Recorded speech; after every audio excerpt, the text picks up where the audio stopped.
Hello friends, पारस classes में आप सभी का बहुत बहुत स्वागत है। तो हम लोग स्टार्ट कर रहे हैं ये हमारी एसएससी जीडी 2022 के लिए स्पेशल हिंदी क्लासेस, जिसमें हम लोगों ने टारगेट रखा है 30 दिन 30 क्लास और पूरा कंप्लीट सिलेबस हम यहाँ कवर करेंगे। उसके बाद हम लोग कई सारे प्रैक्टिस सेशन भी यहाँ पे करेंगे।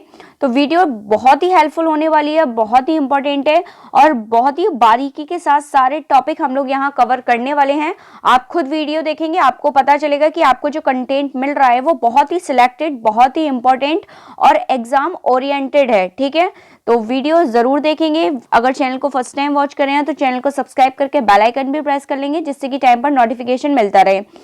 और एसएससी जीडी ही नहीं, आपके किसी भी पेपर में अगर वहां हिंदी आनी है तो उसके लिए ये क्लासेस बहुत ही हेल्पफुल होंगी, बहुत ही महत्वपूर्ण होंगी। तो चलिए कंटिन्यू करेंगे हम लोग अपनी आज की क्लासेस। और इससे पहले एक बात और कि आपके क्या है, मैंने कल आपका एसएससी जीडी का सिलेबस डिस्कस किया था, बिल्कुल डिटेल प्रीवियस ईयर पेपर्स का एनालाइज करके।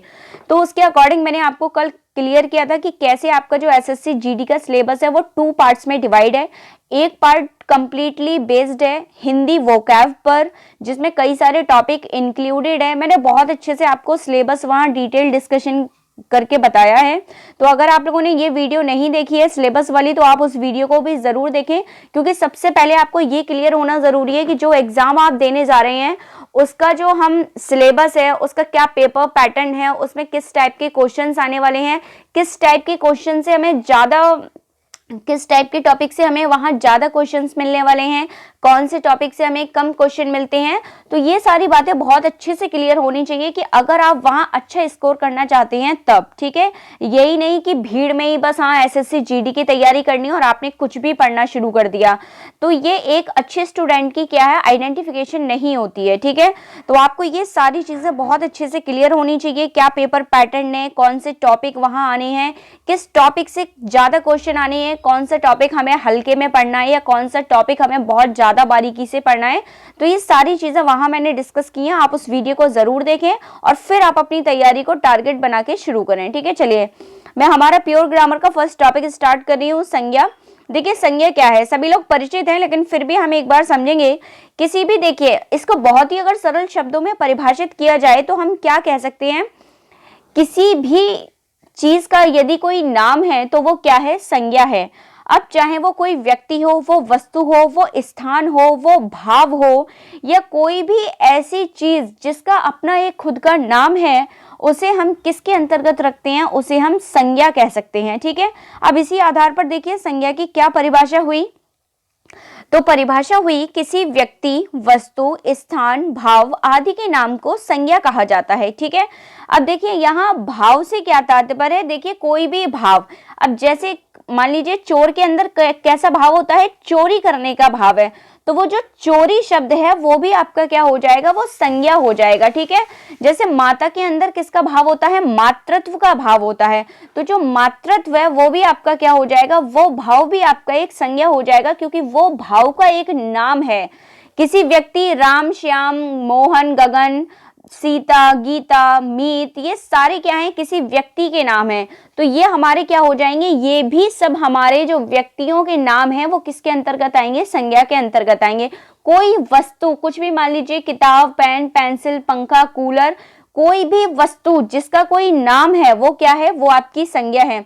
कोई भी स्थान, दिल्ली, बंबई, कलकत्ता, आगरा, नागपुर, रामपुर, कोई भी आपका नगर, कोई भी स्थान, कोई मान लीजिए आपका कोई भी एरिया है, मोहन नगर, या आप जहां भी रहते हैं दिल्ली में, तो उस एक पर्टिकुलर स्थान का नाम भी है, वो भी किस में आएगा, संज्ञा में आएगा।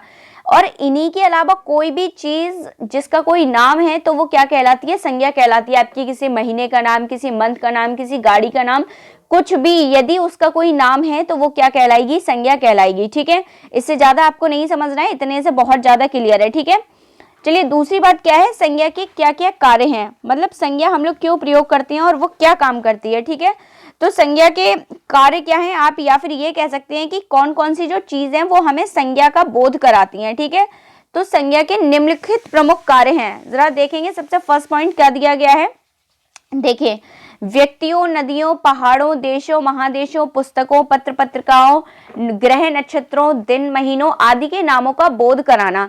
तो संज्ञा का पहला कार्य क्या है कि वो हमें इन सभी के नामों का बोध कराता है।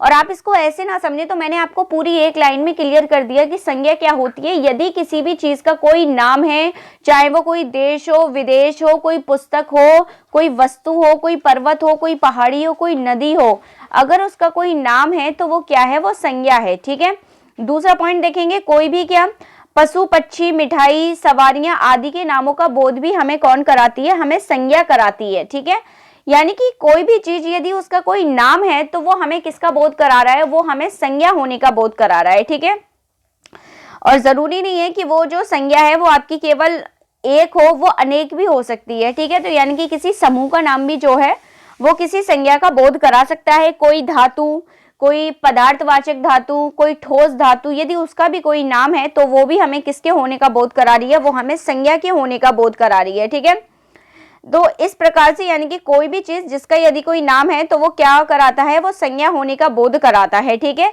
इस सब के अलावा भी केवल आपको एक लाइन याद रखनी है, यदि किसी का कोई नाम है, यदि किसी वस्तु के नाम का हमें क्या हो रहा है, बोध हो रहा है, तो वो क्या है, वो संज्ञा है। ठीक है, चलिए अब जरा आगे देखेंगे। इसके बाद क्या है, संज्ञा के भेद।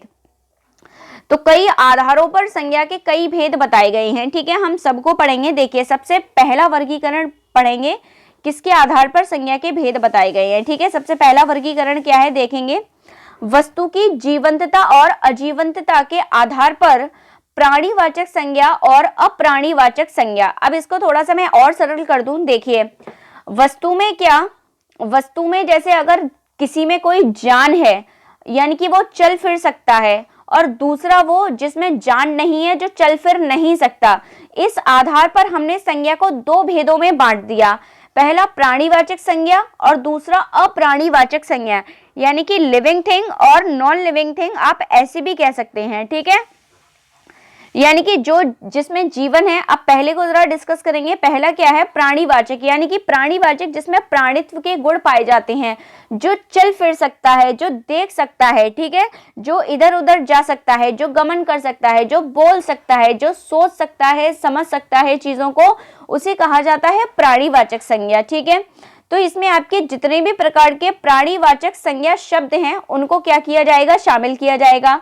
दूसरे क्या हैं, अप्राणीवाचक, यानी कि वे वस्तुएं, वे चीजें, वे समस्त संसारिक चीजें जो चल फिर नहीं सकती, जिनमें जानने समझने की क्या नहीं है, क्षमता नहीं है, जो बिल्कुल नॉन लिविंग है, उनको क्या कहा जाता है, अप्राणीवाचक संज्ञा। जैसे कि पेड़, ईंट, दीवार आदि, ये सब आपकी क्या आएंगी, इनमें जीवन नहीं होता, ये चल फिर नहीं सकते। ठीक है, आपको मतलब मेन फोकस ये करके चलना है कि वो चीज क्या है, अपने आप चल फिर ना सकती हो, तो हम उसे किस में काउंट करेंगे, हम उसे अप्राणीवाचक संज्ञा के अंतर्गत काउंट करेंगे।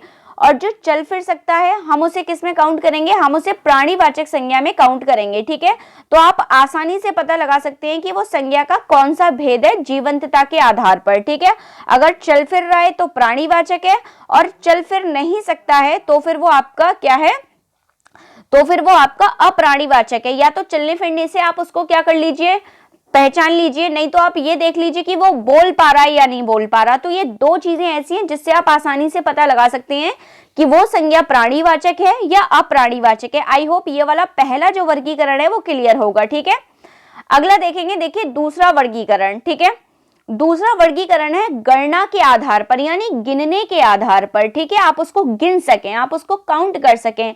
तो इस आधार पर क्या है, संज्ञा के कितने भेद हैं, संज्ञा के दो भेद हैं। ठीक है, कौन कौन से भेद हुए जरा समझेंगे। एक तो गणनीय संज्ञा और दूसरा अगणनीय संख्या। ठीक है, कौन कौन से भेद हैं, इस आधार पर संज्ञा के देखिए दो भेद हो जाते हैं गणना के आधार पर। मैं आपको सब समझाती हुई चल रही हूं, आप समझेंगे। ठीक है, जिसको आप इंग्लिश में भी पढ़ते हैं, एक तो काउंटेबल नाउन और एक अनकाउंटेबल नाउन। ठीक है, तो काउंटेबल, देखिए गणनीय संज्ञा क्या है वो मैं आपको समझाती हूँ। जिसे आप क्या कर सकते हैं, जिसे आप गिन सकते हैं, तो वो आपकी कौन सी संज्ञा हो जाएगी, वो आपकी गणनीय संज्ञा हो जाएगी। और जिसे आप गिन नहीं सकते हैं वो आपकी क्या हो जाएगी, अगणनीय संख्या हो जाएगी। जैसे मान लीजिए, थोड़े उदाहरणों से भी समझ लेते हैं। मान लीजिए मैंने आपको कोई फल दिया, मान लीजिए मैंने आपको केला दिया, आम दिया या कोई और अन्य फल दिया, तो क्या आप उन फलों को गिन सकते हैं? हाँ, तो हम उन फलों को गिन सकते हैं, बिल्कुल। तो यानी ऐसी कोई भी वस्तु या कोई भी ऐसी चीज जिसे गिना जा सकता है वो किसके अंतर्गत आएगी, वो गणनीय संज्ञा में आएगी। और ऐसी कोई चीज, मान लीजिए मैं आपको एक मुट्ठी चावल के दाने दे दूं या एक मुट्ठी आपको चीनी के दाने दे दूं या फिर मैं आपको एक गिलास दूध दे दूं, तो क्या आप उसको गिन सकते हैं? नहीं, तो हम उन्हें नहीं गिन सकते। तो इसलिए वे हमारी किस में आएंगी, वे हमारी अगणनीय संख्याओं के अंतर्गत आएंगी। ठीक है, मान लीजिए मैं कोई आपको क्या आप किसी की घृणा को गिन सकते हैं, आप किसी के प्रेम को गिन सकते हैं? तो ऐसा नहीं होता। तो यानी कि वे संज्ञाएं जिनको हम गिन सकते हैं वे गणनीय संज्ञाएं हैं, और जिनको हम गिन नहीं सकते वो आपकी क्या है, अगणनीय संख्याएं हैं। ठीक है, इतना क्लियर है। अब इसमें आगे एक बिंदु और समझना है आपको। देखिए, जो हमने गणना के आधार पर संज्ञा के भेद किए वो थे दो, कौन कौन से, गणनीय संज्ञाएं और अगणनीय संख्याएं। लेकिन अब इसमें भी क्या है, जो गणनीय संख्याओं के भी दो भेद हो जाते हैं। गणनीय संख्या के दो भेद कौन कौन से हैं? एक तो हो जाता है एक वचन गणनीय संज्ञाएं और दूसरा हो जाता है बहुवचन गणनीय संज्ञाएं। क्या हो जाता है? बहुवचन गणनीय संज्ञाएं। अब ये एक वचन गणनीय संज्ञाएं और बहुवचन गणनीय संज्ञाएं क्या है, उन्हें भी जरा शॉर्ट में यहीं पे समझ लेते हैं। वे संज्ञा जो गिनने में कैसी हो, जो गिनने में केवल एक हो, उन्हें कहा जाता है एक वचन गणनीय संज्ञाएं, और वे संज्ञाएं जो गिनने में एक से ज्यादा हो उन्हें कहा जाता है बहुवचन गणनीय संज्ञाएं। क्लियर है? चलिए, बाकी आगे के जो पॉइंट है वो अभी मैं आपको आगे क्लियर करूंगी जब मैं आपको बाकी के प्रकार पढ़ा दूंगी। ठीक है, संज्ञा के दूसरा क्या था, अगणनीय संख्याएं। अगणनीय के आपके कोई भेद नहीं है, डायरेक्ट वे संज्ञाएं यहाँ पर आएंगी जिनको आप गिन नहीं सकते। ठीक है, अभी वैसे मैं आपको एक और भेद पढ़ाऊंगी आगे जाके, तो जिसमें हम लोग क्या पढ़ते हैं, जिसमें हम लोग कुछ संज्ञाएं पढ़ते हैं अलग अलग, जातिवाचक, समूहवाचक, भाववाचक। तो इनमें भी यहाँ आपको क्लियर कर दें जरा एक पॉइंट और कि जो आपकी जातिवाचक संज्ञाएं हैं वो किस में आएंगी, गणनीय संज्ञाओं में आएंगी, और जो समूहवाचक और भाववाचक संज्ञाएं हैं वो आपकी अगणनीय संज्ञाओं में आएंगी। ठीक है, अभी ये पॉइंट आगे और डिस्कस करूंगी कि ये किस आधार पर भेद है संज्ञा के। ठीक है, चलिए अभी जरा आगे कंटिन्यू करेंगे। तो ये दूसरा वाला वर्गीकरण क्लियर हो गया होगा आप लोगों को, जो गणना के आधार पर था। गणना के आधार पर संज्ञाओं के दो भेद हुए, गणनीय संज्ञाएं और अगणनीय संख्याएं। ठीक है, चलिए अगला भेद पढ़ेंगे, तीसरा भेद।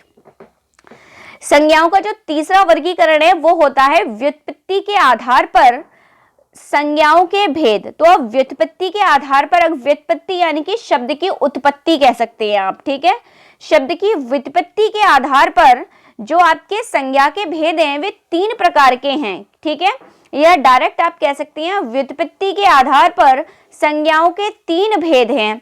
अब कौन कौन से भेद है संज्ञाओं के, जरा समझेंगे। व्युत्पत्ति के आधार पर या शब्द की उत्पत्ति के आधार पर सबसे पहले हैं रूढ़ संज्ञा शब्द। कौन से हैं? रूढ़ संज्ञा कह सकते हैं या रूढ़ संज्ञा शब्द कह सकते हैं। ठीक है, दूसरा प्रकार होता है, देखिए इसका यौगिक संज्ञा शब्द। ठीक है, और तीसरा प्रकार होता है योग रूढ़ संज्ञा शब्द। तीनों प्रकारों के नाम क्लियर है, अब जरा एक एक करके सबके बारे में जान लेंगे। ठीक है, देखिए रूढ़ का मतलब क्या है, जो रूढ़ है बिल्कुल गठी हुई है, जिसके टुकड़े न किए जा सके, जिसको खंड में विभाजित न किया जा सके, वो कैसा है, वो रूढ़ है। ठीक है, अर्थात इसकी क्या परिभाषा हुई, ऐसी संज्ञाएं जिनके खंड निरर्थक होते हैं, अर्थात जिस शब्द के खंड ही नहीं किए जा सकते, खंड करने पर जिसका कोई अर्थ नहीं रहता, उन्हें कहा जाता है रूढ़ संज्ञा शब्द। जैसे आम। अब आम को अलग में अलग अलग किस में विभाजित कर दूंगी, अगर मान लीजिए इसके अलग अलग खंड कर दिए मैंने, एक खंड कर दिया आ और एक खंड कर दिया माँ, तो इसका अलग अलग करने पर इनका कोई अस्तित्व नहीं रहेगा, अर्थात ये निरर्थक शब्द हो जाएगा।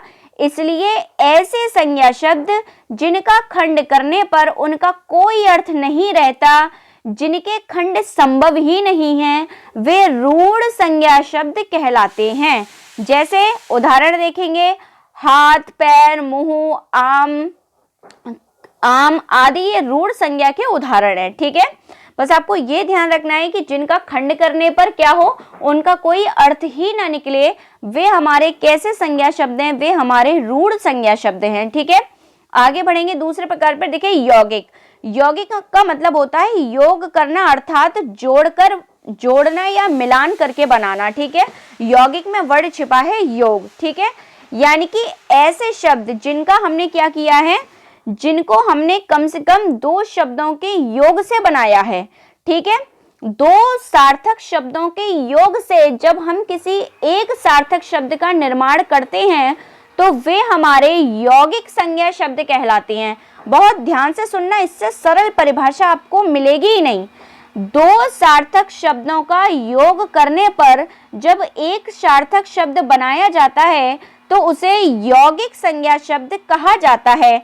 इनके खंड करने पर इनके दोनों पदों का जो अर्थ होता है वो सार्थक होता है, ठीक है। यानी कि जिन 2 सार्थक शब्दों का आपने योग करके एक शब्द बनाया और वापस से यदि आप उस शब्द को क्या करेंगे, अगर खंड में विभाजित करेंगे तो उसके दोनों खंडों का अपना अपना एक सार्थक अर्थ होता है, ठीक है। वो अर्थहीन नहीं होता, वो निरर्थक नहीं होता, उनका कोई सार्थक अर्थ अवश्य होता है।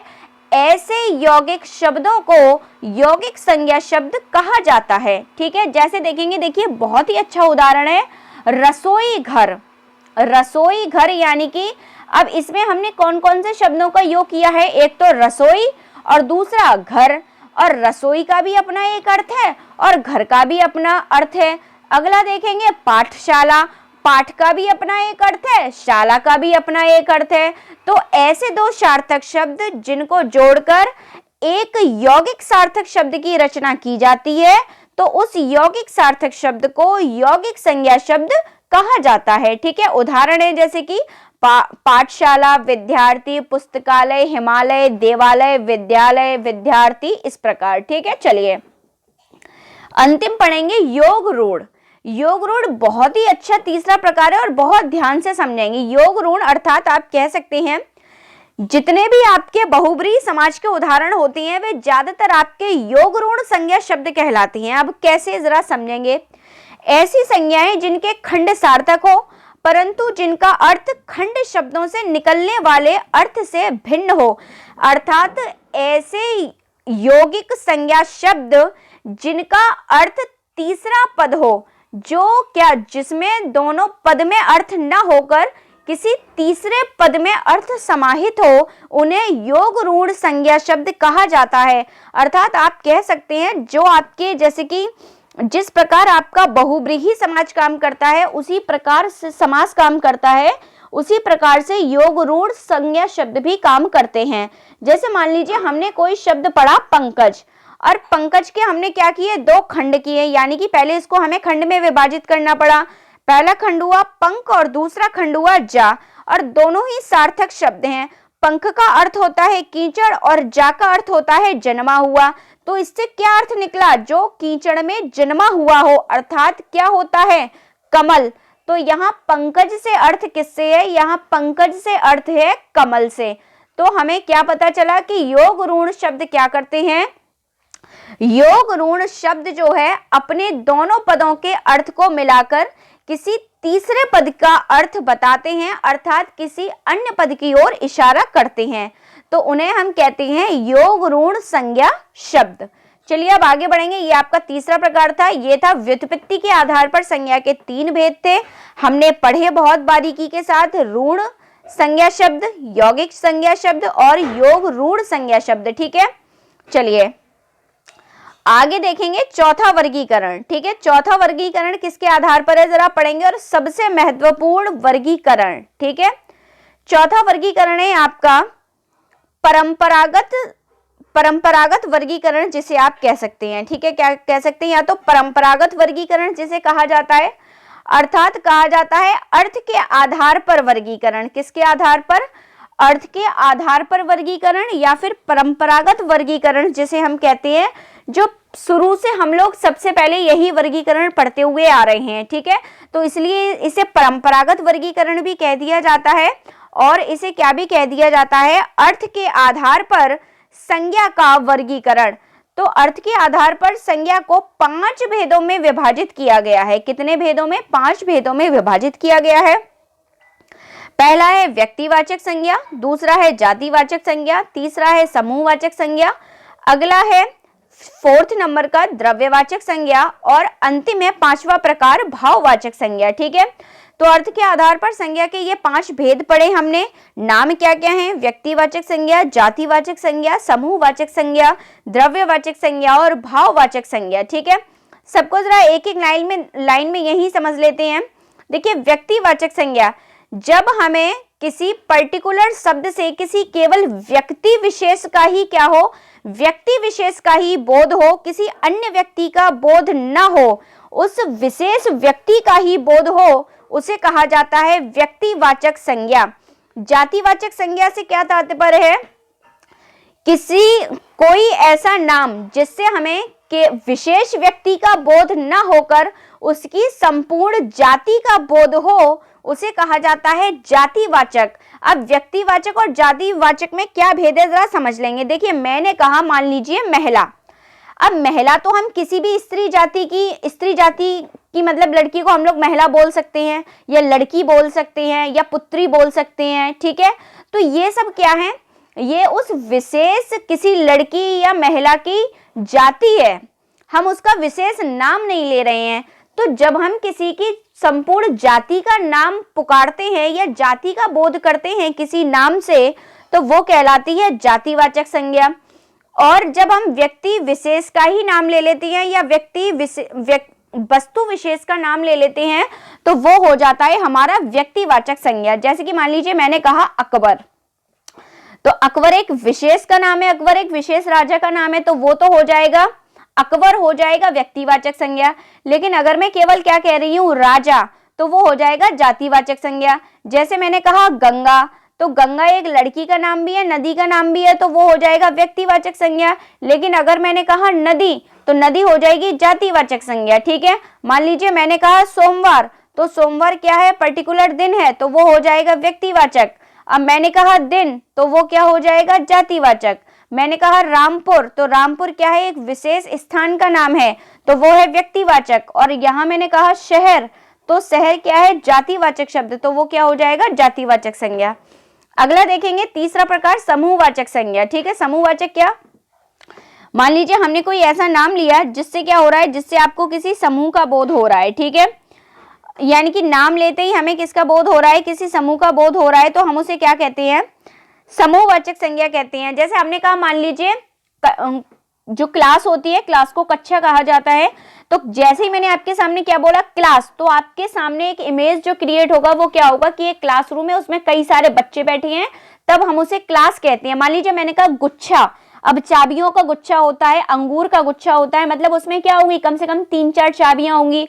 अब अंगूर का गुच्छा है तो कम से कम बता रही हूँ 20-25 अंगूर तो उसमें होंगे ही, तभी तो उसे अंगूर का गुच्छा कहेंगे। वैसे तो गुच्छे में ज्यादा अंगूर होते हैं। खैर, हमने कहा जैसे कि झुंड, गिरोह, तो ये सब कैसे शब्द हैं? ये सब एक ऐसे शब्द हैं जिनका नाम सुनते ही हमारे सामने क्या इमेज आती है? एक समूह की इमेज क्रिएट हो जाती है। ठीक है, तो ऐसे नाम वाली संज्ञा को क्या कहा जाता है? ऐसे समूह नाम वाली संज्ञा को समूहवाचक संज्ञा कहा जाता है। ठीक है, अगला पढ़ेंगे क्या है? द्रव्यवाचक संज्ञा।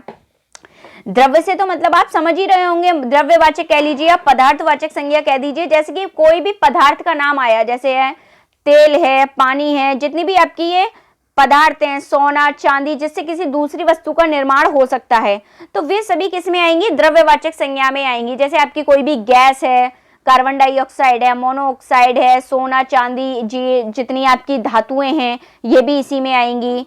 आपके खाने पीने की चीजें भी द्रव्यवाचक में आएंगी। तो ये सब क्या है? द्रव्यवाचक संज्ञाएं हैं। ठीक है, अगला देखेंगे भाववाचक संज्ञा।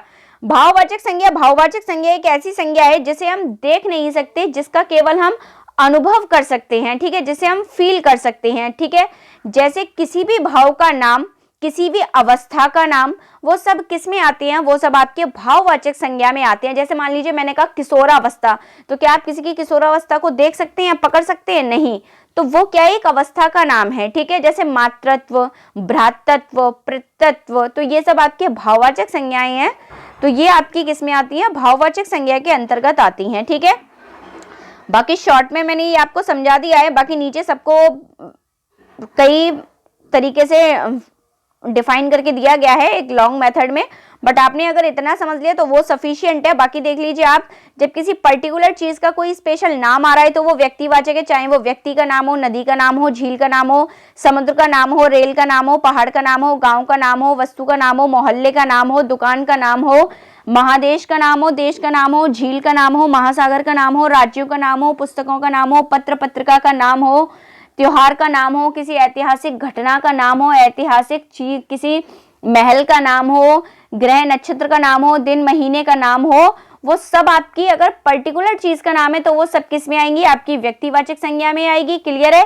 और इन सब के व्यक्तिवाचक नाम ना होकर अगर इनकी जाति का नाम लिया जाए, जैसे केवल कहा जाए दिन, महीना, रात, रेल, बस, कार, शहर, नगर, मोहल्ला, तो ये सब क्या है, जाति विशेष है। किसी विशेष मनुष्य या विशेष चीज का हमें क्या नहीं होता, हमें ज्ञान नहीं होता, बोध नहीं होता, तो वे सब किस में आएंगी, जातिवाचक में आएंगी। ठीक है, ठीक है। मान लीजिए अगला देखेंगे, अगला जातिवाचक के नाम देखिए, जैसे पशु पक्षियों एवं कीट पतंगों के नाम।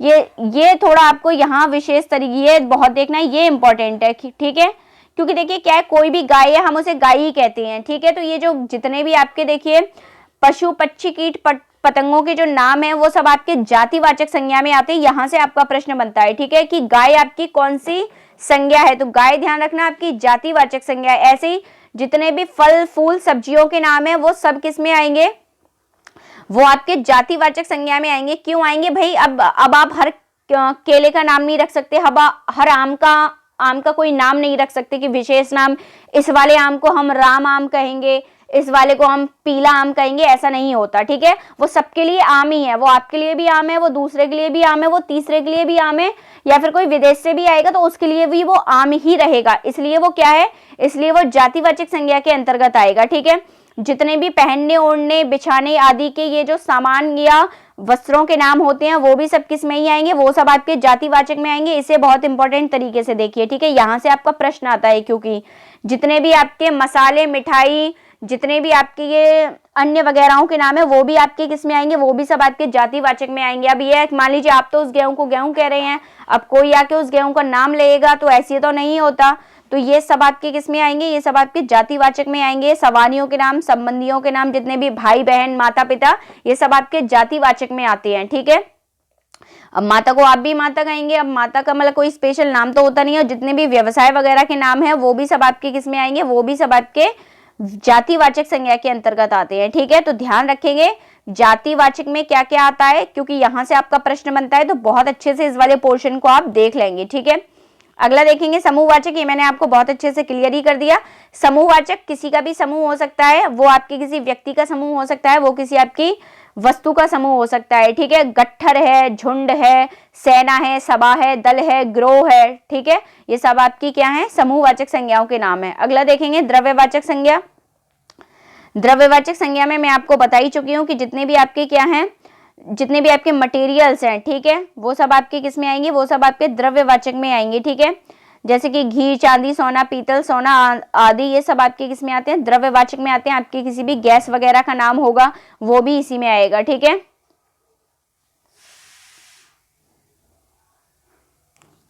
अगला देखेंगे, एक पॉइंट जो आपको ध्यान रखना है, जो आपको बहुत अच्छे से ध्यान रखना है, क्योंकि यहाँ कुछ लोग फिर समझने में गलती कर देते हैं। ठीक है, देखिए द्रव्यवाचक संज्ञा से निर्मित पदार्थ जातिवाचक संज्ञा होती है। ठीक है, देखिए द्रव्यवाचक संज्ञा से जो वस्तु बनके तैयार हुई है फिर वो किस में जाएगी, वो जातिवाचक संज्ञा में जाती है। ठीक है, चलिए अगला देखेंगे भाववाचक संज्ञा। ठीक है, भाववाचक संज्ञा व्यक्ति और पदार्थों के धर्म या गुण का बोध कराती है। ठीक है, उस पदार्थ के क्या बताती है, उसके गुण का बोध कराती है। ठीक है, तो जितना नीचे देख लेंगे, जैसे आपको बताया गया है, मान लीजिए किसी गुण का नाम चतुराई, बहादुरता, सौंदर्य। ठीक है, तो ये सब किसी गुण के नाम है, वो आपकी किस में आ रहे हैं, भाववाचक संज्ञा में आ रहे हैं। भाव, और भाव मान लीजिए मित्रता है, शत्रुता है, अवस्था है, जीवनी, बुढ़ापा, किशोरावस्था, ऊंचाई, लंबाई, चौड़ाई किसी चीज की माप है। अगला है देखिए क्रिया, किसी पढ़ाई लिखाई आदि, ये सब क्या है, किसी भाव के नाम है, तो ये भी किस में आएंगे, भाववाचक संज्ञा में। फुर्ती है, शीघ्रता है, सुस्ती है, किसी गति का जो भाव है, गतिवाचक जो भाव संज्ञा है वो भी इसी में ही आएगी। और ये स्वाद वगैरह ये सब आपके भाववाचक संज्ञा में आएंगे। ठीक है, तो क्लियर है ये सारे, इससे ज़्यादा आपके संज्ञा का कोई भेदों का वर्गीकरण नहीं है, सारे भेद यहाँ मैंने आपको क्लियर करा दिए हैं। तो अगर वीडियो आपको अच्छी लग रही होगी तो वीडियो को लाइक ज़रूर करें, वीडियो को शेयर ज़रूर करें, और अगर आपके कोई फ्रेंड्स वगैरह भी तैयारी कर रहे हैं तो आप उनको वीडियो ज़रूर शेयर करें, क्योंकि हम बहुत ही बारीकी के साथ एसएससी जीडी का कंप्लीट सिलेबस कवर करने वाले हैं। और एसएससी जीडी के लिए ही नहीं, आपकी किसी भी अगर सब्जेक्ट में हिंदी आती है और वहाँ अगर आप हिंदी सब्जेक्ट की तैयारी करते हैं तो इससे बारीकी के साथ आप तैयारी अगर करेंगे तो डेफिनेटली आप बहुत अच्छा स्कोर कर पाएंगे। ठीक है, तो ये हम लोगों ने संज्ञा कवर कर लिया है, पूरा उसका सारा वर्गीकरण कवर कर लिया है। अब हम लोग अगला चैप्टर जो है हमारा सर्वनाम होगा, तो उसे हम लोग जरा अगली वीडियो में कवर करेंगे। और अगर वीडियो आपको पसंद आई है तो वीडियो को लाइक ज़रूर कीजिए, वीडियो को शेयर करें, चैनल को अगर अभी भी सब्सक्राइब नहीं किया है तो चैनल को सब्सक्राइब कर लें।